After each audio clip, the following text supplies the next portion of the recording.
c'est à vous, Bechavot. Allez, Boker Tov à tous. Baruch atah Adonai Eloheinu melech haolam borei minim mezonot. Amen. Alors, on a un cours un peu spécial aujourd'hui, justement, que j'ai voulu consacrer au Pessah Sheni. Ah. Korban Pessah ou Mitzvah Yehudit. Donc déjà, il faut bien comprendre ce que j'ai rappelé ce matin en face, que lorsque l'on parle de Pessah Sheni, on ne parle pas de la fête de Pessah. Ça n'a rien à voir avec la fête de Pessah. En réalité, le sujet, c'est le Korban Pessah. C'est le sacrifice de l'agneau pascal qui était réalisé la veille de Pessah. On ne parle pas de Pessah en tant que tel. On parle du Korban Pessah. Et donc, quand on dit Pessah Sheni, en fait, c'est une mauvaise façon de parler. C'est pas le Pessah Sheni, c'est Korban Pessah Sheni. C'est le rattrapage du Korban Pessah Sheni. Mais pour comprendre l'importance du Korban Pessah Sheni, il faut comprendre l'importance du Korban Pessah. Chazak. On a un spécialiste à ma gauche. Et on nous dit, qu'est-ce que l'on sait sur le Korban Pessah en tant que tel? Il nous dit, Korban Pessah ou mitzvah yehudit bekar shatorah meafsheret leashlim et kiyum ha-mitzvah bemoed bet.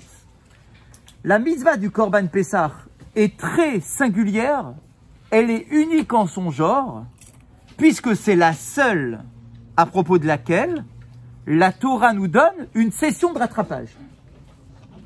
Il n'existe aucune autre mitzvah dans la Torah où il y a une session de rattrapage. T'as pas fait Shabbat, t'as pas fait Shabbat. T'as pas fait une autre mitzvah, t'as pas fait la mitzvah. Qu'est-ce que je te dise? Tu l'as loupé, tu l'as loupé. T'as laissé 24 heures sans mettre tes tefilines, bah t'as pas mis tes tefilines. Qu'est-ce que je te dise? Tu peux pas rattraper. Le Korban Pessah est la seule mitzvah pour laquelle on nous dit, si tu n'as pas réalisé la mitzvah, c'est pas grave. Tu peux rattraper la mitzvah. L'affaire une seconde, je ne vais pas parler de la matzah, je parlais du Korban Pessah. C'est pour ça que c'est très important que vos idées soient claires sur ce qu'on est en train de faire aujourd'hui. D'accord? Est-ce que ce qu'on vient symboliser, rappeler aujourd'hui. Donc, des chiours, et donc dans ce chiour-là que l'on s'apprête à faire, donc quelques idées simplement, on va essayer de comprendre les choses. Comment? Qu'est-ce qu'il y a d'aussi important dans le Korban Pessah? Achat ha-mitzvot harishonot ba'itstava am Israël ke'am hi akravat Korban Pessah. Rappelez-vous le livre de Shemot. Parmi les premières mitzvot adressées aux enfants d'Israël en tant que peuple, c'est bien évidemment la mitzvah du Korban Pessah. Et la Mechilta nous dit chez Hashem tziva litasek be Korban Pessah be mesher mispar yamim, que ce Korban Pessah là, qui était fait donc à l'époque de la sortie d'Égypte, Akadosh Baruch Hu nous l'a ordonné le 10e jour du mois de Nissan pour le sacrifier le 14e jour du mois de Nissan. On devait prendre les animaux, les attacher au pied de notre lit, les laisser dans notre maison pendant 4 jours. Et au bout du 4e jour, on devait le sacrifier le 14 Nissan, la veille de Pessah, la veille de la sortie d'Égypte. Et donc, quand l'acteur pose la question, on dit, mais pourquoi on a besoin de prendre cet agneau et l'attacher pendant 4 jours? On n'a qu'un le matin en question, tu vas au marché, où là-bas il n'y avait pas des marchés aux bêtes, puisque les bêtes étaient en liberté. Eh bien, le matin de la sortie d'Égypte, d'accord, la veille de la sortie d'Égypte, tu vas dans les rues, tu attrapes un agneau, tu lui fais la shrita, tu le manges. D'accord? Pourquoi tu as besoin comme ça d'attraper cet agneau pendant 4 jours? Alors là, Halakha nous dit? Je crois que l'agneau c'était Dieu des Égyptiens. Exactement. Et donc en fait, on peut se dire, la halakha répond à cette question. Elle nous dit, parce que pendant les 4 jours en question, on devait vérifier l'agneau. Vérifier l'agneau, c'est quoi? C'est vérifier qu'il n'est pas exactement, qu'il n'est pas un moum, qu'il n'est pas une imperfection, une malformation physique, etc. On dit, mais tu te fous de moi, quoi? Il faut 4 jours pour faire ça. C'est un peu beaucoup. C'est quoi le truc? On dit, c'est un peu plus qu'une vérification physique. En fait, c'est une connexion. C'est une réflexion. Pendant 4 jours, tu dois avoir ce dieu égyptien qui est là, accroché au pied de ton lit, en train de hurler à toute la journée, en train de se dire pourquoi vous m'attachez là à ce pied de lit. En fait, l'idée est la suivante, c'est que pendant ces 4 jours-là, en fait, on devait vérifier, non pas l'agneau, on devait vérifier le lien qui existe entre cet agneau et moi. L'agneau, c'est le dieu des Égyptiens. Et les Hébreux étaient idolâtres, comme les Égyptiens. Maintenant, Dieu nous demande quoi? De nous détacher de cette idolâtrie. Comment je fais pour m'en détacher? Tu crois que ça se fait comme ça en 1 seconde? Tu crois que le matin en question, tu attrapes un agneau, tu le tues, tu dis ça y est, je suis plus attaché? Comment ça, t'es plus attaché? Mais tu le sais pas en fait. Nos chachamim nous disent Non, en fait, il y a une réflexion autour de l'agneau. Cette réflexion, elle prend du temps. Pendant 4 jours, tu vas garder cet agneau chez toi et tu te poses la question, est-ce que je suis prêt à me détacher de lui? Est-ce que je suis encore lié à cette idolâtrie? Est-ce que je suis encore lié au système égyptien? Est-ce que je suis prêt à le garder comme ça et à réfléchir autour de l'agneau? C'est ça l'idée, c'est de réfléchir autour de l'agneau pour savoir quel est le lien qu'il y a entre cet agneau et moi. Et donc, c'est une façon de créer une alliance entre Hachem et le peuple d'Israël, justement. Puisque je me détache du Dieu des Égyptiens, c'est pour m'attacher au Dieu de mes ancêtres, Avraham, Yitzhak et Yaakov. Donc en réalité, c'est contracter une alliance à travers cet agneau qui est attaché pendant 4 jours. Je contracte une alliance avec Akadosh Baruch Hu parce que je prends conscience que l'idolâtrie, ce n'est pas la réalité, que dans l'idolâtrie, il n'y a aucune énergie véritable et authentique, d'accord? Et donc du coup, je prends conscience de l'existence et de la volonté que j'exprime de me raccrocher à Akadosh Baruch Hu. Et la deuxième mitzvah qui était liée à celle-là, étroitement liée, c'est la Brit Mila. Parce que la Brit Mila, c'est quoi? C'est aussi contracter une alliance avec Akadosh Baruch Hu. Donc avant de sortir d'Égypte, je dois contracter 2 alliances. Une alliance en tant que klal l'Israël, en tant que collectivité, je me détache du système égyptien, etc. Et une deuxième alliance en tant que personnel, c'est ma Brit Mila, le lien avec Akadosh Baruch Hu qui est sur mon corps. Et donc ces 2 alliances-là sont étroitement liées, puisque je vous rappelle que quand on est sorti d'Égypte, c'était un de nos cours à Pessah dernier, que quand on est sorti d'Égypte, que le sang que l'on a utilisé pour badigeonner les contours de nos portes était un sang mélangé, où on mélangeait le sang du Korban Pessah avec le sang de la Brit Mila. Les 2 sangs étaient mélangés. On mélangeait les 2 sangs et c'est ça que l'on aspergeait sur la porte. Pourquoi? Parce que les 2 viennent contracter cette alliance. Une alliance collective, une alliance personnelle, individuelle. Et il fallait mélanger les 2 pour montrer que voilà, on se détachait de tout le système idolâtre et qu'on retrouvait notre identité première. Et ce n'est pas pour rien que l'on dit dans la Torah que celui qui est incirconcis ne peut pas manger le Korban Pessah. Et on comprend le lien. Tout est lié en réalité. Si tu n'as pas pris cette alliance sur toi, dans ton corps, tu ne peux pas non plus intégrer le clan d'Israël. Les 2 sont étroitement liés. Les 2 sangs sont mélangés. Celui qui n'est pas circoncis ne peut pas manger le Korban Pessah, etc. Et on nous trouve également un rapport entre ces 2 mitzvot, puisque vous êtes bien d'accord que ces 2 mitzvot sont des mitzvot positives. Faire quelque chose. Ce sont les 2 seuls mitzvot de la Torah pour lesquels, si je ne fais pas la réalisation du geste de la mitzvah, je suis chayav, je suis passible de la peine de karet. Karet, c'est le retranchement. Nos commentateurs vont nous dire, c'est quoi le retranchement? C'est ton âme, jamais elle arrivera au Gan Eden, elle va tourner comme ça jusqu'à la fin des temps. C'est ça karet. C'est l'une des punitions la plus grave, qui a le plus de conséquences au niveau de notre vie et de notre mort. C'est ça karet. Mais normalement, pour être chayav karet, c'est lorsque je transgresse une interdiction de la Torah. On n'est jamais chayav karet pour un manque de respect d'un commandement. Sauf pour 2 mitzvot, le Korban Pessah et la Brit Mila. Si quelqu'un ne fait pas sa Brit Mila volontairement et qu'il pourrait le faire, etc., il est chayav karet. Si quelqu'un ne mange pas de Korban Pessah alors qu'il pourrait le faire, il est chayav karet. On dit, ah quand même, mais pourquoi c'est aussi sévère? Qu'est-ce que c'est que cette histoire? Mais en réalité, karet, c'est quoi? C'est le retranchement. Si toi, tu ne fais pas la Brit Mila, qu'est-ce que ça signifie? Ça signifie que tu ne veux pas appartenir à ton identité première. Si tu ne fais pas le Korban Pessah, ça signifie quoi? Ça veut dire que tu ne veux pas intégrer le clan d'Israël. Si tu ne veux pas intégrer le clan d'Israël, tu es karet, tu es retranché. Mais c'est toi qui te retranches tout seul. En réalité, c'est pas Hachem qui te dit je te retranche, c'est que c'est toi qui ne veux pas intégrer volontairement. Tu ne veux pas intégrer ni l'histoire de ton peuple, ni ton histoire personnelle. Donc du coup, tu es chayav karet. Donc ces 2 mitzvot-là, elles sont constitutives du peuple d'Israël.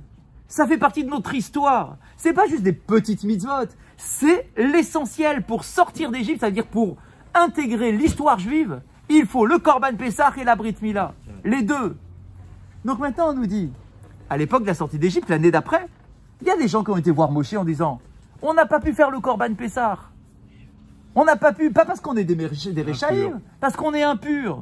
Et pourquoi on est impurs? Alors il y a des discussions pour savoir pourquoi est-ce qu'ils étaient impurs ces gens-là, d'accord? Certains nous disent ceux qui portaient le cercueil de Yosef. Et donc du coup ils étaient en contact avec l'impureté, c'est pas de leur faute. Au contraire, ils sont en train de faire une mitzvah. Quand tu es en train de faire une mitzvah, même si cette mitzvah empêche de faire une autre mitzvah, t'es dispensé. C'est pas grave, pourquoi tu t'embêtes? T'es dispensé, t'es dispensé. Ils vont voir Moshe en disant Lama Nigara. Pourquoi est-ce qu'on est privé de faire la mitzvah du Korban Pessah? Donc on voit qu'ils ont compris l'essence de cette mitzvah-là. Ils se disent, mais c'est une mitzvah qui est essentielle, on ne peut pas passer à côté de celle-là. Il faut absolument qu'on la fasse, parce que si on ne la fait pas, on montre qu'on n'est pas lié au peuple d'Israël. Mais c'est une mitzvah qui est essentielle, on veut être lié à cette mitzvah-là. Combien? En réalité, on ne sait absolument pas, mais certains nous disent 2, 3, rien, rien. Et c'est pour ces gens-là, qui sont impurs, qu'une mitzvah a été créée. Alors, nos commentateurs disent quoi? On a créé une mitzvah, quoi. La mitzvah n'existait pas du tout. Elle n'était pas prévue, cette mitzvah, quoi. C'est possible, ça, qu'il y ait une mitzvah qui n'est pas prévue. C'est ça, exactement, quoi. Il a fallu qu'il y ait quelqu'un qui demande. On dit, ben non, en réalité, elle était prévue.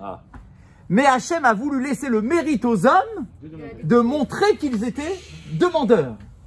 C'est très joli. C'est bien fait. En général, si je prends quelqu'un, je lui dis, t'es dispensé de faire Shabbat. Ok, bah, d'accord, ne m'embête pas, je suis dispensé, T'es dispensé de manger cachère. Ok, je suis dispensé. Vraiment? Oui, vraiment. Là, ici, on leur dit, t'es dispensé de faire le Korban Pessah. Ok, bah, je suis dispensé, qu'est-ce que tu veux? Non, on a voulu montrer qu'on était attaché à cette mitzvah. Pour nous, c'était un manque de ne pas pouvoir faire cette mitzvah. Et donc, du coup, cette mitzvah-là, c'est pour ça que c'est la seule qui a une session de rattrapage. Elle est tellement importante, elle constitue le peuple d'Israël. Donc cette mitzvah-là, on ne peut pas passer à côté. Il faut absolument le faire. Si, c'est pas interdit, c'est dispensé. Ça veut dire quoi? Ça veut dire que si tu es impur, tu es dispensé de la mitzvah. C'est pas que c'est interdit, c'est dans le sens de dispenser. D'accord? Ça veut dire que tu ne peux pas la faire, tu n'es pas tour. Pas tour de la mitzvah. Est-ce que j'ai le droit de la faire? Non, tu n'as pas le droit de la faire non plus, parce que tu es impur. Quelqu'un qui est impur, il ne peut pas manger le Korban Pessah de toute façon. Donc dispensé, interdit en même temps, tu vois? C'est comme quelqu'un qui mangerait à Kippour parce qu'il serait malade. Oui. On va lui dire, toi, tu es dispensé. C'est très différent. C'est comme s'il avait fait Kippour. Non, c'est différent. Parce que celui-là, même s'il dit non, mais j'ai quand même envie de faire Kippour, on lui dit que tu n'as pas le droit. D'accord? Et si jamais tu le fais et qu'à cause de ça tu meurs parce que tu étais malade et que tu n'aurais pas dû le faire, tu es responsable de ton sang. Donc c'est complètement différent. Là, ici, c'est pas dans le sens d'une interdiction, c'est un truc que je veux faire, qui ne peut pas me causer de mal. D'accord? Donc donne-moi une session de rattrapage. Et là, Hachem dit, j'avais prévu la mitzvah, mais je l'avais gardée de côté. Pour vous donner le mérite de montrer que vous avez désiré réaliser la mitzvah. Et donc, du coup, il a donné cette possibilité de faire le Korban Pessah Sheni. D'accord? Donc, c'est rattrapage du Korban Pessah qui est Sheni. D'accord? Pas de la fête de Pessah Sheni, du Korban Pessah Sheni. Et donc, du coup, juste pour terminer, il nous dit comme ça, pourquoi est-ce que on a cette habitude de manger la matzah?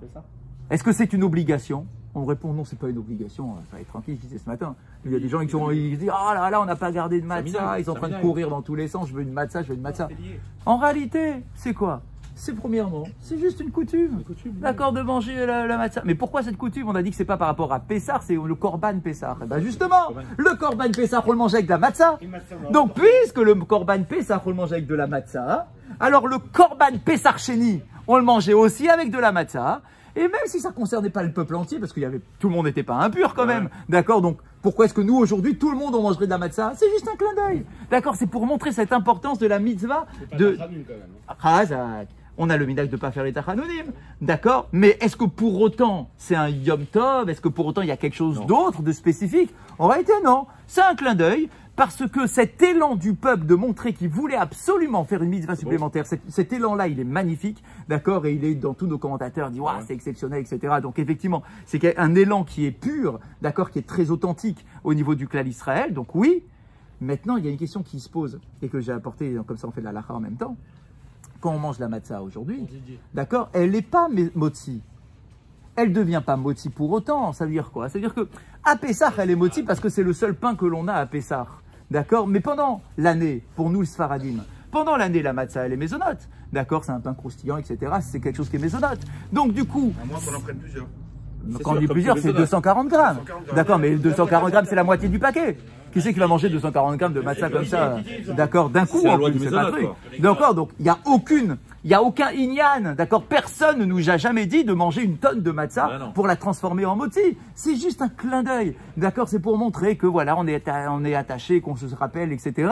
D'accord? Donc oui, effectivement, on a l'habitude d'en manger, d'accord? Mais voilà, pour les Sfaradim, ça reste un mésonote. Et le dernier point que j'ai vu, qui est aussi très intéressant, c'est que quand on faisait le Korban Pessar Sheni, écoutez bien ça, le Korban normal, Pessar, le Korban Pessar normal, quand on le mangeait en récitant le Hallel. Ça vient de là l'origine de faire le Hallel le soir de Pessah. Et tu sors le soir de Pessah le Hallel, toi. Jamais on fait le soir le Hallel. Parce qu'il y a un inyan spécial. Quand tu manges le Korban Pessah, tu récites le Hallel. Ouais. Alors se pose la question, et quand je mange le Korban Sheni, est-ce que je dois faire le Hallel? On dit non, c'est qu'une session de rattrapage, c'est pas le vrai. D'accord? Donc du coup, tu fais pas le Hallel. Mais quand on faisait le Korban lui-même, la Shrita du Korban, on récitait le Hallel.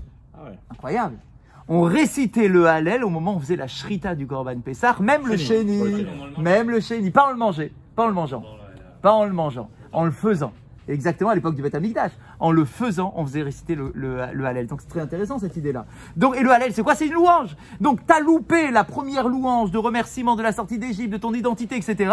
Eh bien, quand tu fais la session de rattrapage, au moment où tu fais la shrita de cet animal-là, eh bien, tu es en train de faire une louange, que ton identité prend le dessus sur l'idolâtrie dans laquelle tu étais baigné à l'époque d'Égypte. D'accord? Et donc, du coup, c'est tout ça, cet inyan-là. C'est cette volonté de faire une mitzvah supplémentaire. C'est cette appropriation de notre identité qui passe, effectivement, cette possibilité de rattraper, même quand on passe à côté de quelque chose, on peut le rattraper. Et la Torah codifie la façon dont on rattrape quelque chose qu'on a pu rater. Razak Baro, voilà la matzah que vous pouvez Elle est là. prendre en faisant des zonos, sauf celui qui veut prendre la moitié du paquet qui fera motzi. Mais pas plus de